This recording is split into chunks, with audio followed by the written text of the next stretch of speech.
I have been asked to give a keynote, although I see many luminaries coming after me in the panel discussion. So I feel a little out of depth in some respects, especially on the deeper discussions I'm sure you will have on gender issues, on health, on social justice, and rural development. Uh, so as I was reflecting on what I would like to pose before you, I um, thought about this term intersectionality.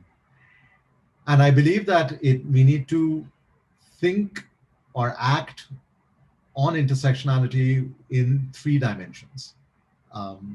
With regards to the science or how we interpret the science, with regards to society or how we interpret what issues come to the mainstream of social discourse and what remains marginal, um, and at the dimension of what I call systemic change and the conditions under which systemic change is possible. Because unless we think through those interconnections, we will keep wondering why, despite all the science and despite maybe even social pressure, we're not getting the change at the scale and the pace at which we desire. So let's get into these dimensions one by one, and maybe I'll take 15 to 20 minutes um, to illustrate what I have in mind, and then hopefully we'll have a few minutes to take some questions from you. So let's start with the science. And when I think about the science, I'm not a natural scientist, I'm a social scientist. So when I think about the science, the first question that comes to mind is what is the kind of numbers that illuminates the problem that we are grappled with? And that really depends on who is looking solely at climate models versus who is looking at something slightly differently. And we need to therefore understand vulnerabilities rather than understand science, because that's where what we are here for. We are here to, at least we profess to be here to, um, improve a more vulnerable planet, improve a more vulnerable society, improve the more vulnerable within our societies. So to understand the vulnerability, we have to first understand what is it that we are doing to the planet and why is climate change considered um, the greatest threat that humanity has ever faced. Um, and it's simply because settled human civilization has never been exposed to the kinds of changes that we are likely to be exposed during our lifetimes. The concentrations of greenhouse gases in the atmosphere that are currently there are higher than at any time in the last million and a half, 2 million years. And the temperature variations that used to always follow with a minor geological age gap with these changes in concentrations of greenhouse gases have never moved beyond a certain range compared to what we are going to be experiencing. So since settled agriculture began, say about 10,000 years ago, 10, 11,000 years ago, humans as a civilization have never experienced either the concentration of GHGs or nor have they experienced what that would do in terms of temperature rise. But we've known this for a while now, since we've been counting um, these concentrations since about the late 1950s. But even since 1990, when some serious thought around climate change began, and we started beginning the negotiations on the UN Framework Convention on Climate Change. Between 1990 and now, we have added um, greenhouse gas emissions by another 40%. Um, Even in the past year, when we shut down the planet effectively, we still had a continued increase in carbon dioxide concentrations, which are now up from a year ago about 408 parts per million into 2019 to about 411 parts per million in 2020. And as a result, temperatures are about 1 degree Celsius above pre-industrial levels on average across the planet. So this is what we are doing to the planet. It's equally important to understand vulnerabilities. Who is doing what to the planet? And this is where this whole issue of historical responsibility, etc., comes in. Now, I realize that this is not a forum to discuss climate negotiations, but it is worthwhile understanding why is it that any one of us should be caring. Between 1970 and now, in the last half century, emerging economies like India, China, and others have seen a continuously steep upward rising curve in their emissions, even though in aggregate terms, we are much, much, much smaller, or in per capita terms, we are marginal compared to the developed world.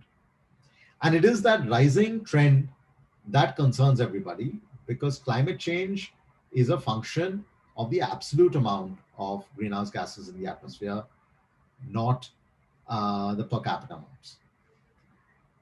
So we have to think about not acting on climate change because someone else is shedding their responsibility. In fact, this whole conversation around net zero emissions, my colleagues have calculated that even if India went to net zero in 2070, compared to the developed world promising 2050, China promising 2060, our emissions in this century will still be lower than the emissions in this century from the countries that are claiming to be acting faster.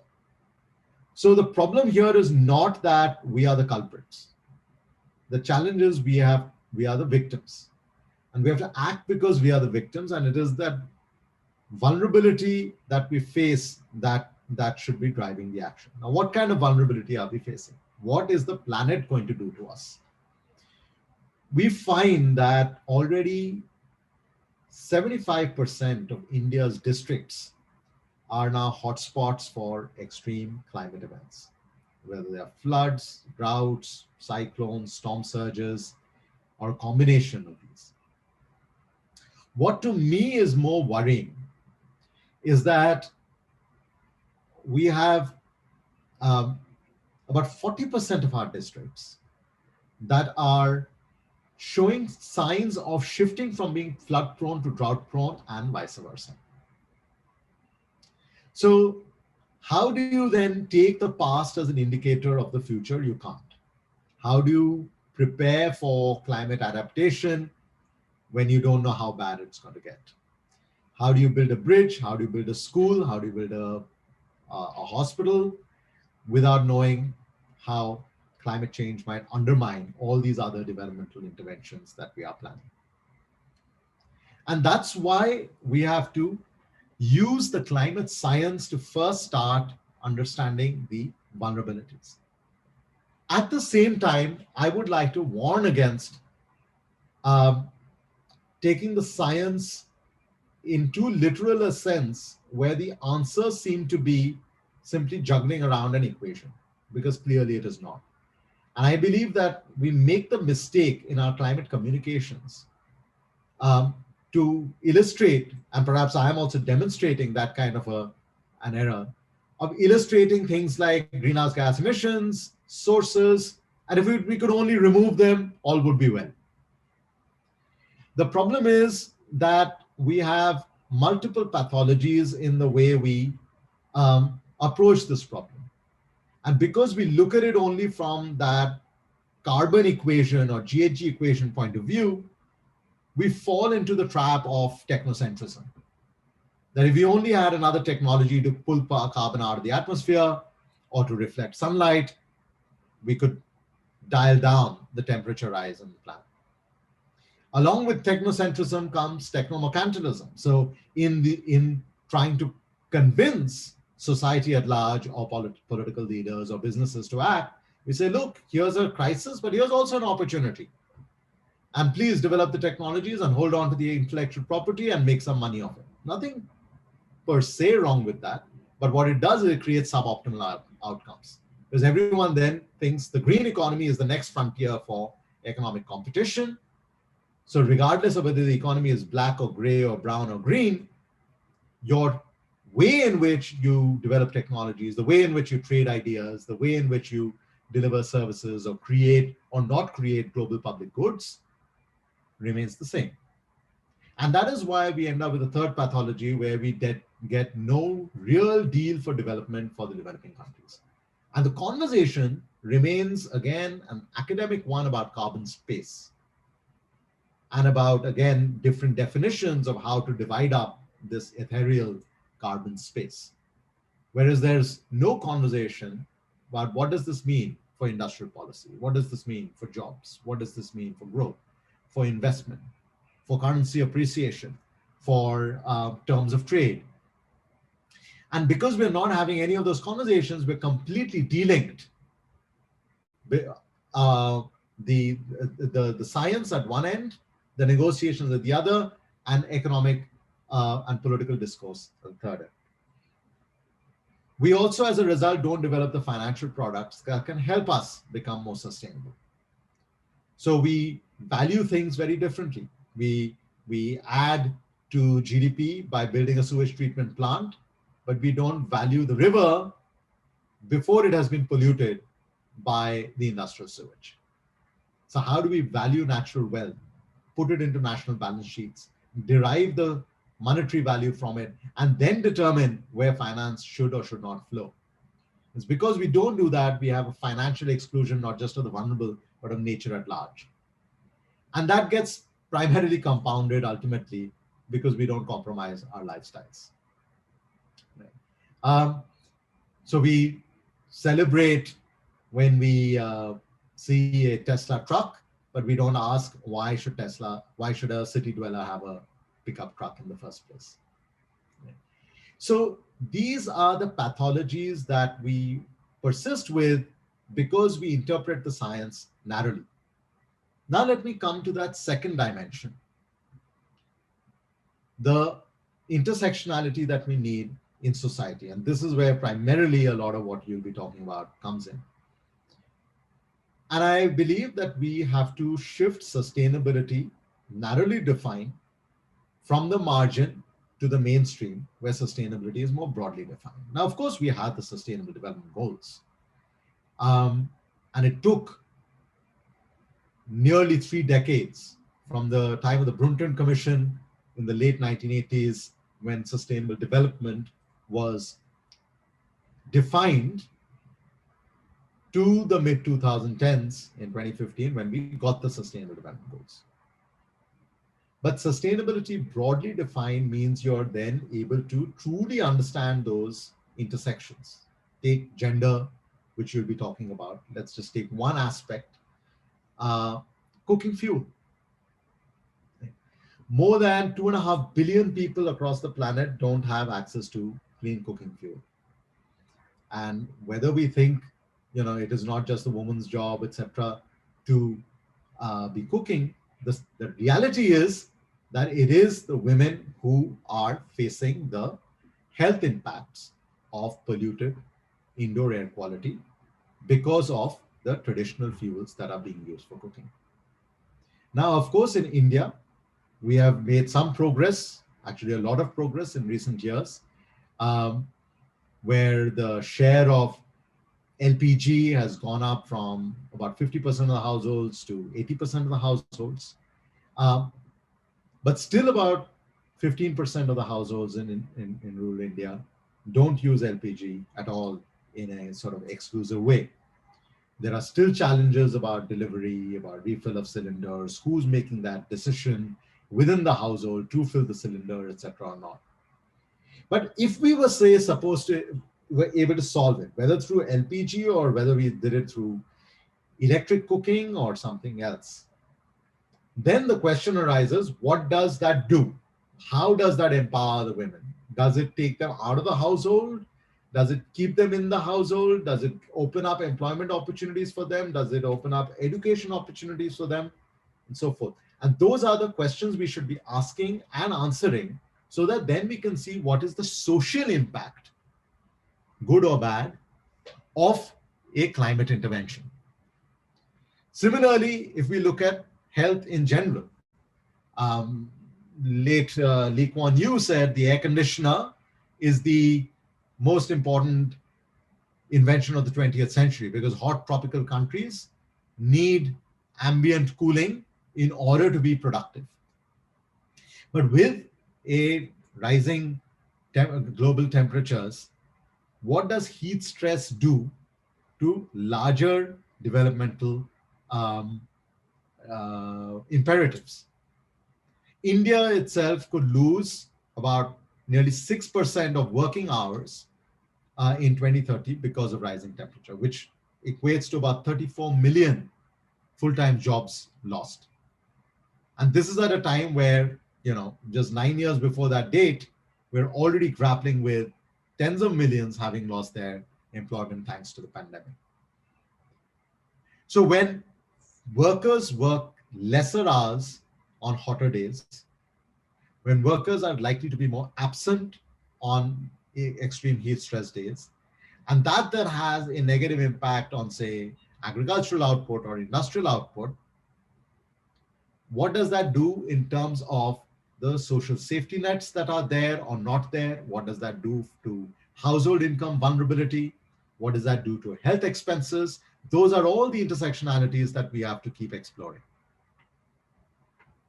Similarly comes the issue of public health and vector-borne diseases that are likely to spike as a result of a warming climate.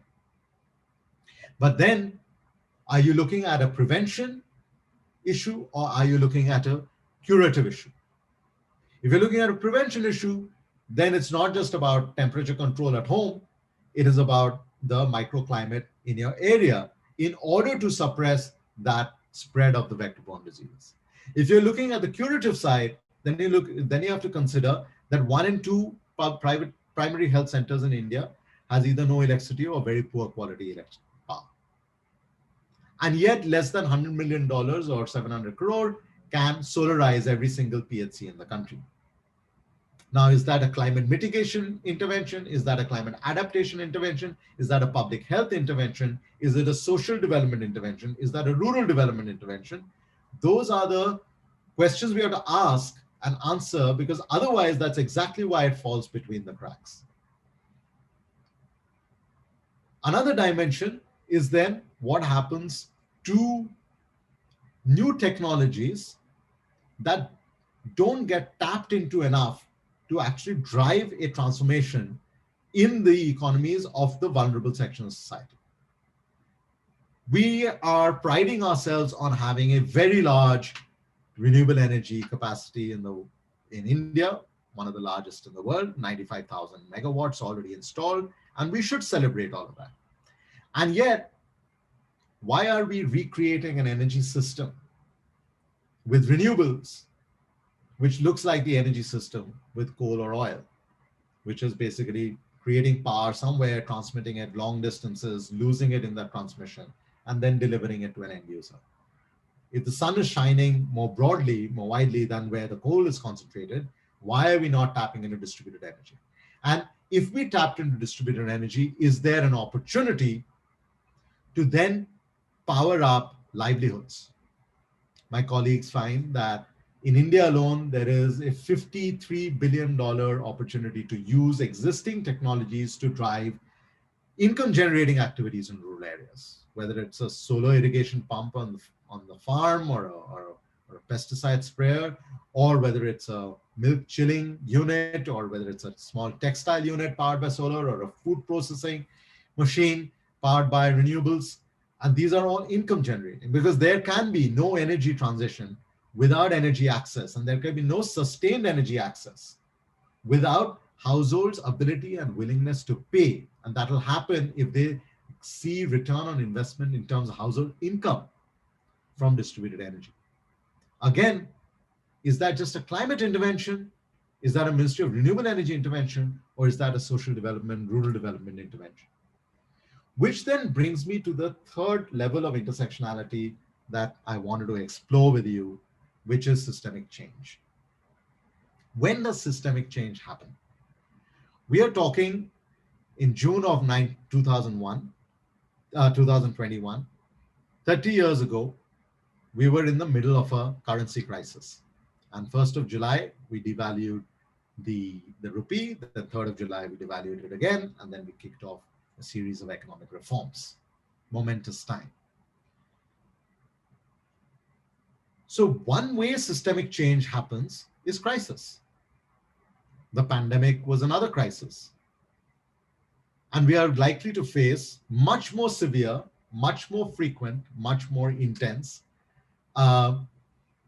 climate-related crises in the coming decades. So will we keep waiting for those once in a century, once in 2 centuries, once in 5 centuries events before we act?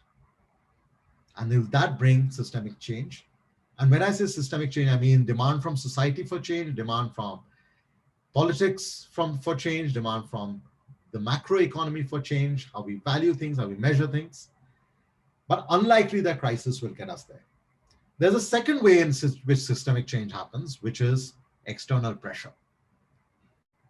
And external pressure, again, can come in the form of international negotiations, or it can come in the form of IMF conditionality, or it could come in the form of human rights concerns and holding a mirror to ourselves that if we claim to be a democracy, then are we giving the right to life? Are we giving the right to education? Are we giving the right to health, which are all getting impacted by climate?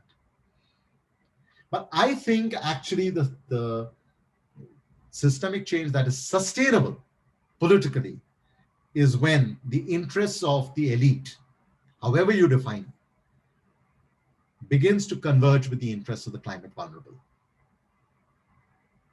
Whether it is in new jobs and investment coming in renewables, whether it's in the opportunity for electric mobility and more jobs and more industrial value addition, whether it is in, as I described, distributed renewable energy to power rural livelihoods, whether it is in the 63 million small, medium, and micro enterprises in the country that can become more energy efficient and more competitive in the global economy, and thereby employ those 10, 20, 30 people that they do employ and make them more secure in their livelihoods, or whether it is a shift to sustainable agriculture and food systems, where 140 million Indian farmers begin to practice much more climate resilient agriculture.